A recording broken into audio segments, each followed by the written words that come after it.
Hello and welcome to Rockies Recap. My name is Steven. Right there is co-host Tom. Hope you guys had a good Sunday afternoon watching football or watching baseball, whatever sport you may like. You might like both, which is, good for everyone, good for me, good for Tom. We hope you guys again had a good Sunday afternoon and Sunday evening. Tom, how are you doing?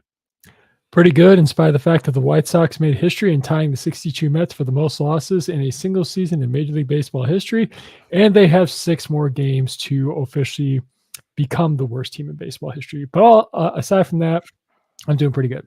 It's honestly, I just as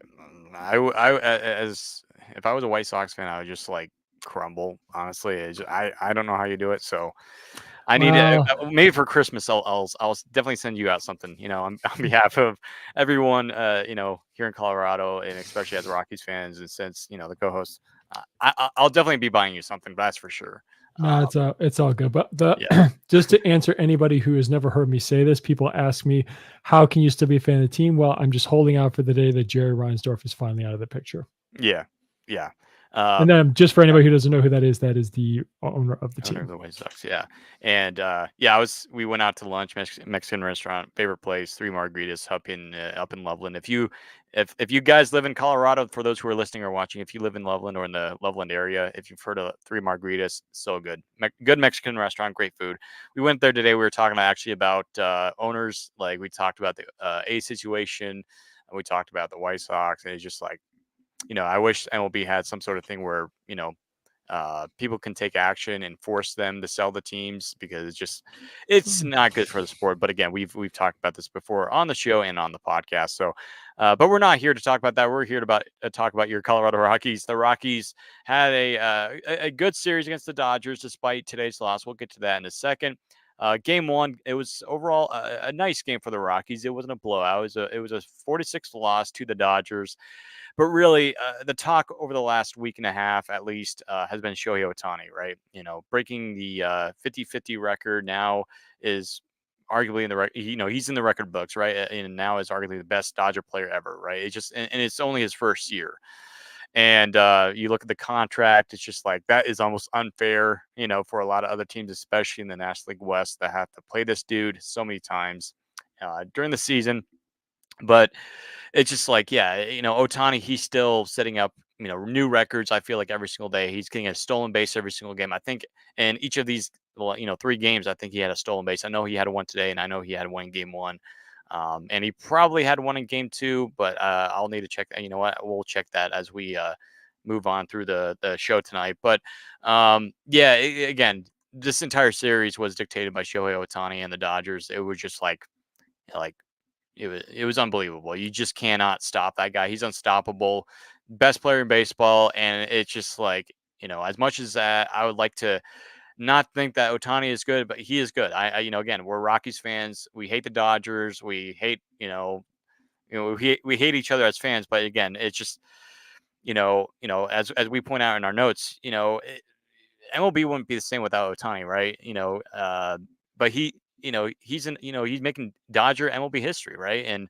Um, maybe going back to being the best Dodger ever, he's probably not there yet, but he'll definitely get there if he can stay healthy and put up the same numbers as he usually does, and that's looking likely right now. And again, he's going to be there for probably the next decade, which sounds frightening as Rockies fans, but again, it's good for baseball. But anyways, again, game one for the Rockies, not a bad game. The Rockies, they had a good start from Kyle Freeland, who has had a good year.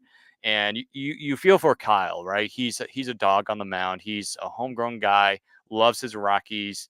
Grew up a Rockies fan, and he didn't pitch horribly at all. I mean, yeah, I think he got a hit around a little bit. Let me see if I can pull up the box score here if it will reload. He did give up 3 runs in the fifth inning and one in the sixth. If I think he went in that far, but yeah, his record after game one, 5-8 with a 4.95 ERA. But in that game, Kyle Freeland was able to pitch 6 innings, 7 hits, 4 earned runs allowed, no walks, 2 strikeouts. But can't talk today. 3 home runs given up to the Dodgers. Jaden Hill gave up a couple hits and a earned run, but he's been pitching okay. And again, he just made his debut not too long ago, just like a couple weeks ago. And then Victor Vodnik pitched well in one inning of relief. So overall, not a bad game for your Rockies. Charlie Blackmon, he got a home run in that game. Sam Hilliard got a home run in that game. And Michael Toglia got a home run off of former White Sox pitcher Michael Kopech in the ninth inning. So that was Toglia's 25th home run of the season. And so, yeah, again, not a bad game for the Rockies.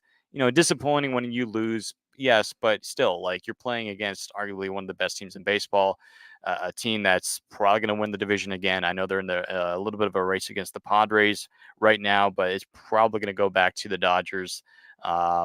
Go the Dodgers way there. And then game two, it was pretty much all Rockies that entire game. The Dodgers were able to score in the third and the fourth inning, but that was it. The Rockies pitching was great in game two. Huge shout out to Cal Quantrill for the job that he did. He's kind of struggled a little bit in the second half, but still, 4 2/3 innings, not much, but he was able to limit them to 3 runs, 4 walks. You don't like the walks, but you do like 5 strikeouts. Did give up a home run, but then you look after that. Again, we talked about this multiple times here on the show. Luis Peralta, 0.2 innings, right? 2 2/3 innings, no runs, no hits allowed, 1 strikeout. Victor Vonix, 1.2 innings, no runs, no hits, 1 strikeout. And by the way, Luis Peralta still has yet to give up an earned run this year, so that's something to watch. Angel Savilli, 1 inning there, 1 walk, 1 strikeout, no runs, no hits allowed. Seth Halverson, of course, going into that game, he had not given up an earned run until today, but he had an inning, 1 hitter allowed, no earned runs, 2 walks, 1 strikeout. So, and he got his first career save. So, offensively, Charlie Blackmon had a 2-hit game, went 2 for 4 with a home run and a double. Ryan McMahon also got a home run off of Walker Buehler, who has had a really down year, but he's kind of picked it up later in the season, and the Dodgers are really relying on him to finish out the season strong heading into the postseason, because the Dodgers, they still need pitching, even though they have a lot of depth, right? And we've seen it as Rockies fans, right? We play the Dodgers all the time. We know that they have a lot of depth, especially in the bullpen. So a all-around good win for the Rockies. Charlie Blackmon, of course, again had that big 2-run home run, which helped give the Rockies some insurance in the ninth inning. Final score from that game was 6-3. Victor Vodnik got the win. He went to 5-3, and Halverson again got his first career save. And then we go to today's game. Antonio Sindatella in his second start pitched a really solid game, I thought, especially against, again, you're going up against the Dodgers, a team that's 30 games above 500. You look at the top 3 guys in that lineup: Ohtani, Betts, and Freddie Freeman. Like, again, that's a 3-headed monster right there. And again, these guys are having phenomenal years, especially Betts. Even Ohtani, you look at his OPS, 1.023 OPS. Like, that's otherworldly right there. And he went 4 for 5 today. So again, like I said, dictated the entire series. Again, the Rockies pitching, by Sindatella pitched great, going into the 6th inning, right? 6 innings were pitched by, I believe, Sindatella. Only gave up 1 run. Let me see if I can. Yeah, actually 5 innings. He's pitched 5 innings, 5 hits allowed, 1 earned run, 2 walks, 2 strikeouts. Did give up a home run to Teoscar Hernandez, but Sindatella lowered his ERA to 3.38. Jeff Criswell looked pretty good. Got out of a situation there. Jaden Hill did give up 3 earned runs. He's, getting in those growing pains. Luis Peralta looked good. Did give up a hit, but again, it was he did get an out there. Chavilli looks good despite the 2 walks. And Halverson, again, looking for his second career save after last night, and going up against Ohtani and Betts. It was just a deflating loss. It was a heartbreaking loss. One of the toughest losses of the year for the Rockies, no doubt. But at the same time, though, a bunch of these young Rockies players, they're tired, Tom, and we talked about it last time that a bunch of these guys, they're tired, they're ready to end the season. But still, they still want to fight, right? And and it's great to see that the Rockies were this close away to winning a series against the Los Angeles Dodgers, and so you can't really complain as a Rockies fan. Yes, the loss stinks, but you've seen a lot better baseball, and in the last month, especially in the month of September. So as a Rockies fan, we'll definitely take that, but it's just like kind of a bummer because the win was right there for the taking. But again, you're going up against a 3-headed monster in that top 3 lineup of the Dodgers, right? But and the top 2 guys just so happened to help win the game for the Dodgers. So Rockies lose a series as they head back to Coors Field for the final time in 2024 to take on the St. Louis Cardinals. So not a horrible series overall. It's just like, you're going against the Dodgers. So not a bad series. Sorry if I was coughing there. I thought I had my mic on mute there. Dealing with a little cold here, people. Sorry about that, everyone. Sorry about that. Well, some little bit of a milestone, as I point out, Michael Toga, as you point out, this is Toga's 25th homer of the season. He is tied with Tovar now for the team lead. So we'll see who wins that race. Ryan McMahon, this with his home run in game 2, that is his 20th of the season, 4th most on the team. This is, excuse me again, this is his 4th consecutive season with 20 or more home runs. It is the 5th time in his career. Again, it could be 6 in a row if it weren't for the shortened COVID season of 2020. But either way, I digress. It's an overall, as we pointed out, tough second half for Ryan Mack after the All-Star break, but all is well. It's the dog days. Guys are tired. Guys are in, but more than not, just looking to fight to play spoiler. But they're also, some of these young guys are also trying to earn spots extra on the team. And of course, as we've pointed out before, some guys are proving it. I swear, I was watching it. I thought, of course, Halverson, no earned runs yet. And of course, the first 2 runs of he's given up in his major league career happened to be back-to-back home runs for a tie to tie the ball game and for a walk-off against in my opinion, top 3, 2 of the best players in the world right now. It's deflating, but at the end of the day, given where the Rockies are, you take your lumps, you move on. And like you said, we got 6 games to go. St. Louis and LA, and not LA, Dodgers at home. So what can I say at this point? It is, I'm not trying to sound like a downer or I'm just bored. It's been a long season, especially like I said, my other favorite team made history today, and they're probably going to make history tomorrow or Tuesday. So we'll just have to wait and see when.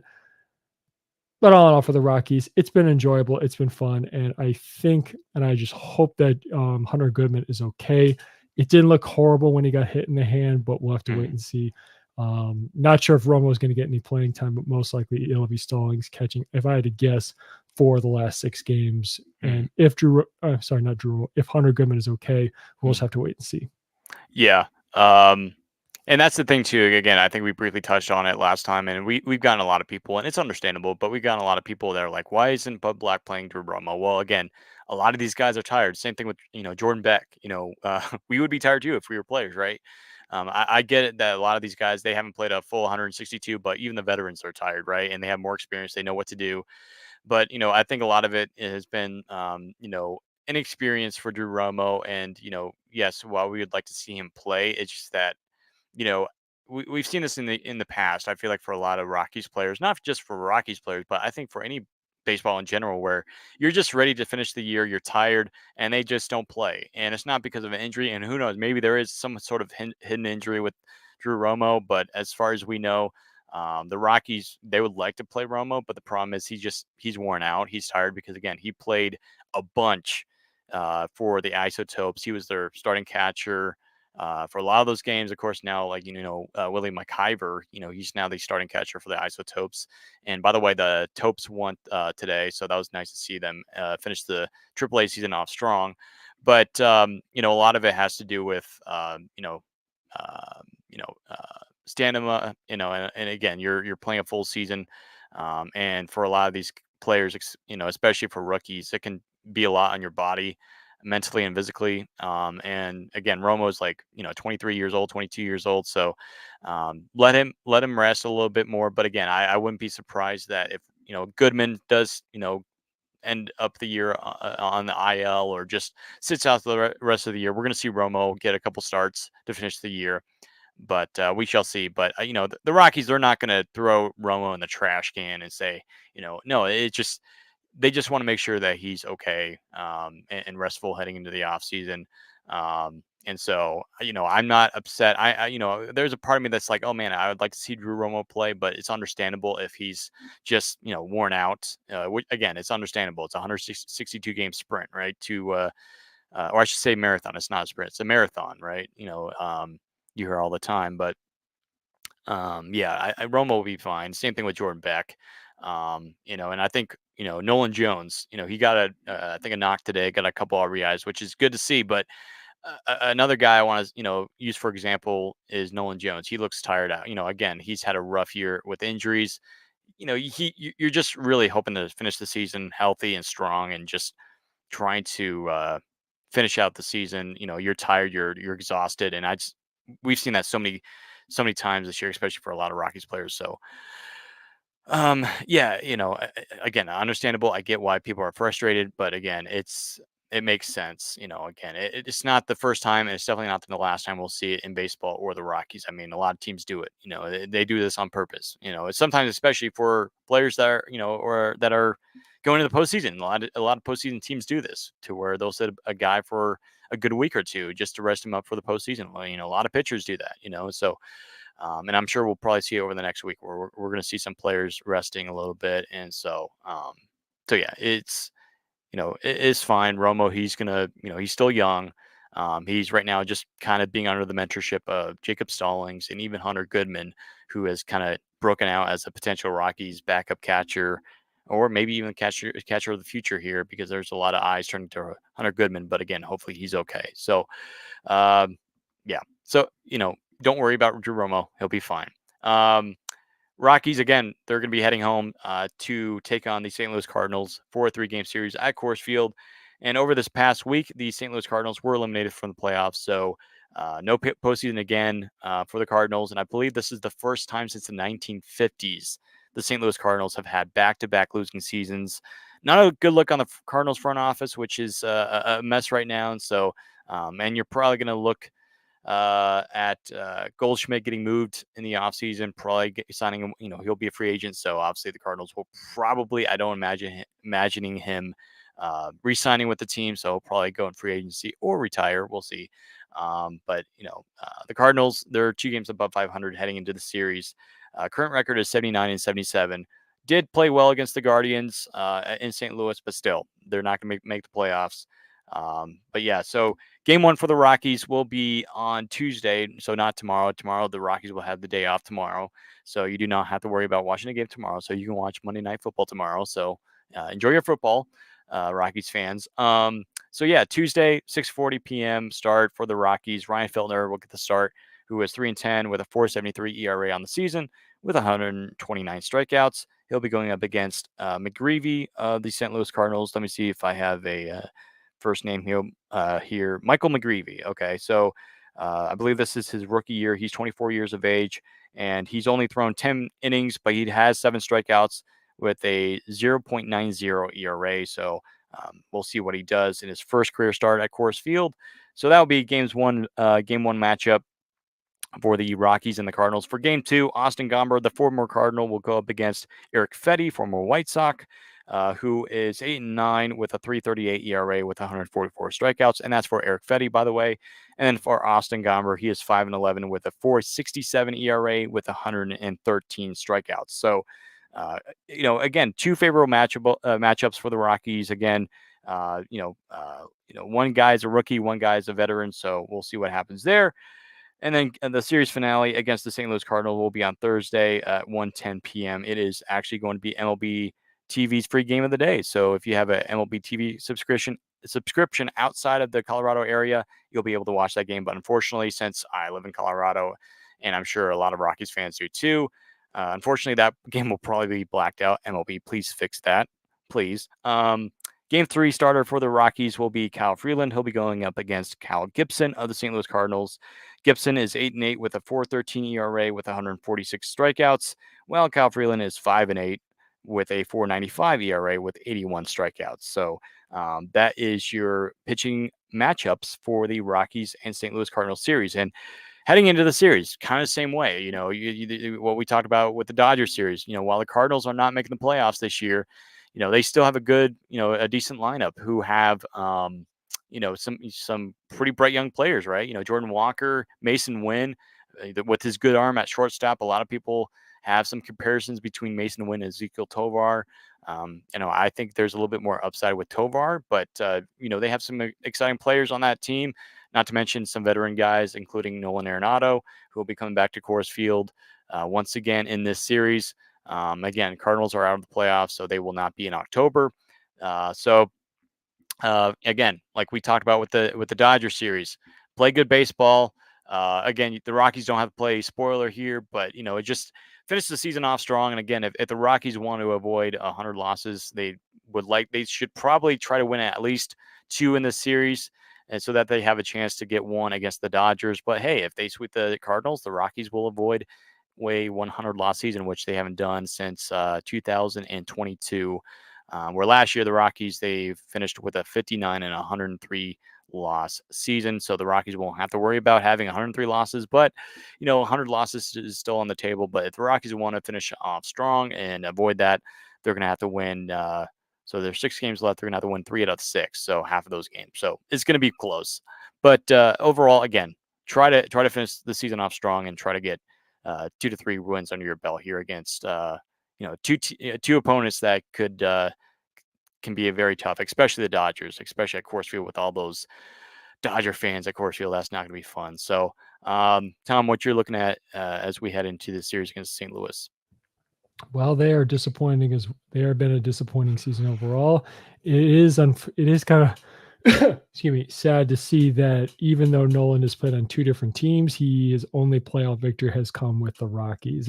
When we posted when you and another page, our page and another page posted that, I thought that is actually true, and it just kind of light bulb went off in my head that it's crazy for that to be true. But and people are saying, well, then why did he leave? Well, he wanted out. It was dysfunctional situation between him and he and Jeff Bridich.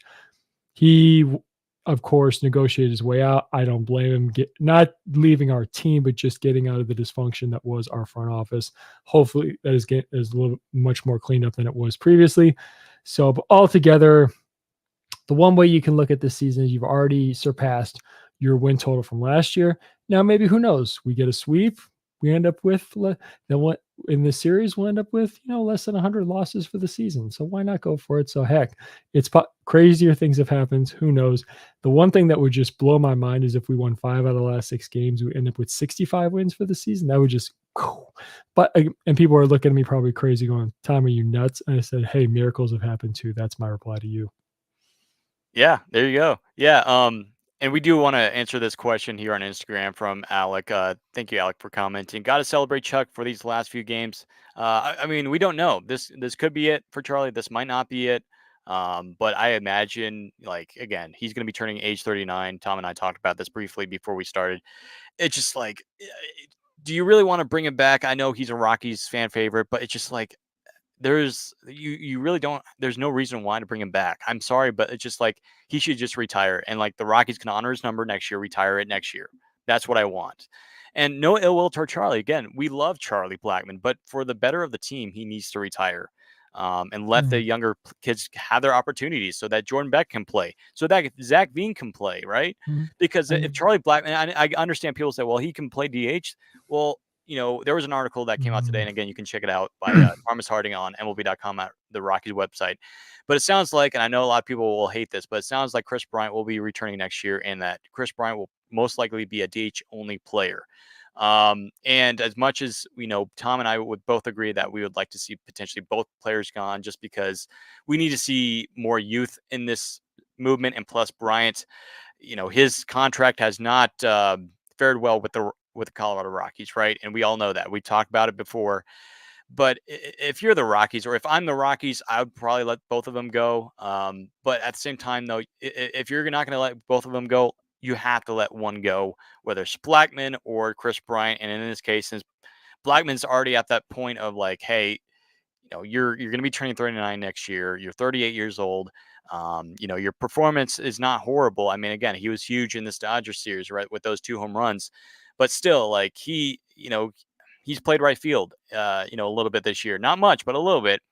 But at this point, you know what? If you're paying Chris Bryant all this money, might as well just let Charlie retire. If Charlie doesn't want to retire, I'm sorry, but I think just let him go. And again, people are worried. Well, what if he goes to the Dodgers or the Yankees? Nobody's going to pick Charlie Blackman up. I'm sorry, he's just not a guy that you're gonna, a team's going to want him to be on their 26-man roster. I highly doubt it.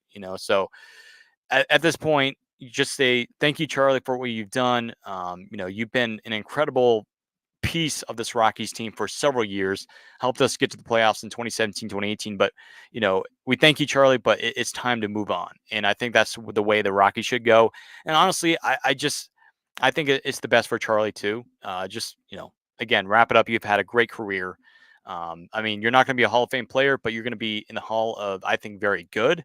We have another comment from Instagram I Baseball. mean, the truth of no, Yeah. well, for all we know, it could be happening. We just don't know. It could be a Yeah. surprise on the Yeah. last game of the season, and they Yeah. could Like, actually the end up, last game of the year, Charlie. Yeah. and they could end up retiring his number for all we know. Yeah, yeah, like, the Dick Monfort comes out and he says, "Hey, everybody, we're gonna retire Charlie Blackmon's number today." It's like, hey, you never know, but I wouldn't be surprised if Charlie, he's probably not gonna do this thing like Todd Helton did, where I think Todd Helton announced his retirement like it was like 2 or 3 weeks before the season ended. And knowing Charlie, he's probably gonna do it very quietly. Like he's not gonna get that much attention. He's not gonna get a what do you call like a parade of standing Like ovations, right?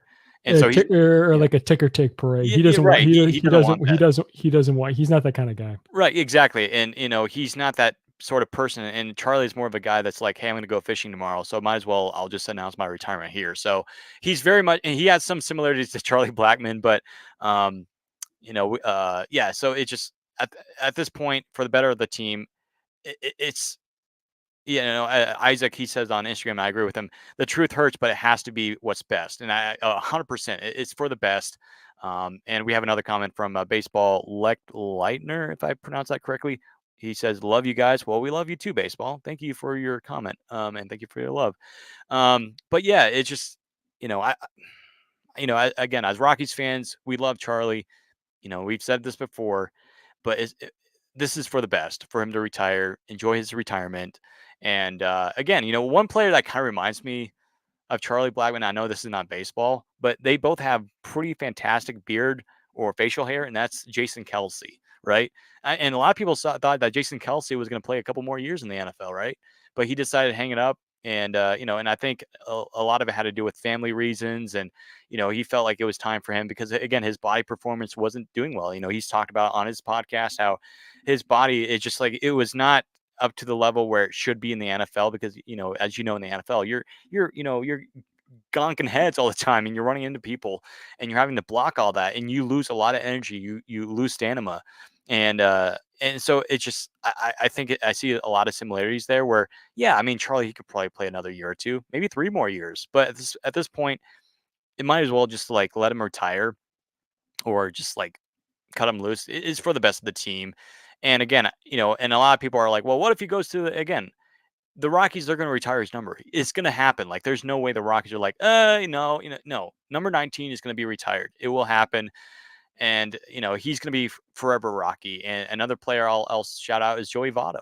He went to Toronto and didn't even play a big league game for them, if I'm not mistaken. Only signed a minor league deal with them and did play with the Blue Jays in spring training. But yet, he's not going to be remembered as a Blue Jay. He'll always be remembered as a Cincinnati Red. And so for Charlie, we love him. But for the sake of the Rockies and for the sake of him, it's best for him to retire. And I think that's the way to go. So it's just, again, we want to enjoy these last 6 games. If this is it for Charlie, thank you, Charlie. We love you. And we just, we couldn't thank him enough for all the good he's done for a lot of Rockies fans, brought a lot of Rockies fans closer together. And with his famous walk-up song, Your Love by the Outfield is forever going to be it should be in the Hall of Fame. I mean, like they just have like a, kind of like a CD disc or something like that, an old time CD disc or like a record player with the picture of Charlie Blackmon on it. They should, they and then get his autograph. That'd be so cool. But yeah, absolutely. I agree with Alec that you know what, we got to celebrate for Chuck, especially if these are his last, few games in a Rockies uniform and a big league uniform. So we got to remember that. So anyway, folks, I think that will wrap it up for this edition of the Rockies Now Rockies recap. Again, we only have 2 more. After tonight, we only have 2 more Rockies recaps. Of course, we have the St. Louis and Rockies recap coming in, I believe, Thursday. So that'll be Thursday evening. Again, Thursday will be an afternoon game, so that will be coming in the evening. And then we'll turn around on Friday and then have the final series of the season against the Los Angeles Dodgers. Again, it's a 3-game series at Coors Field. And we're looking at a recap on Sunday evening to wrap it up for our Rockies recaps for 2024. And then hopefully the next week or so, we'll have our first podcast of the off season, to where we'll review the 2024 season, share our thoughts on the upcoming player awards voting, which will actually begin right after we finish tonight. And then I'll have to jump on to another baseball podcast tonight. And then we'll announce those awards once the season ends. So we're excited about that. So again, thank you so much to everyone for hopping on in here tonight. Thank you for commenting. And I do want to apologize if I didn't answer your question, if we didn't answer your question either on X or Instagram. We apologize, but we just want to say thank you for hopping on in here and just enjoying our little show here. So we appreciate it.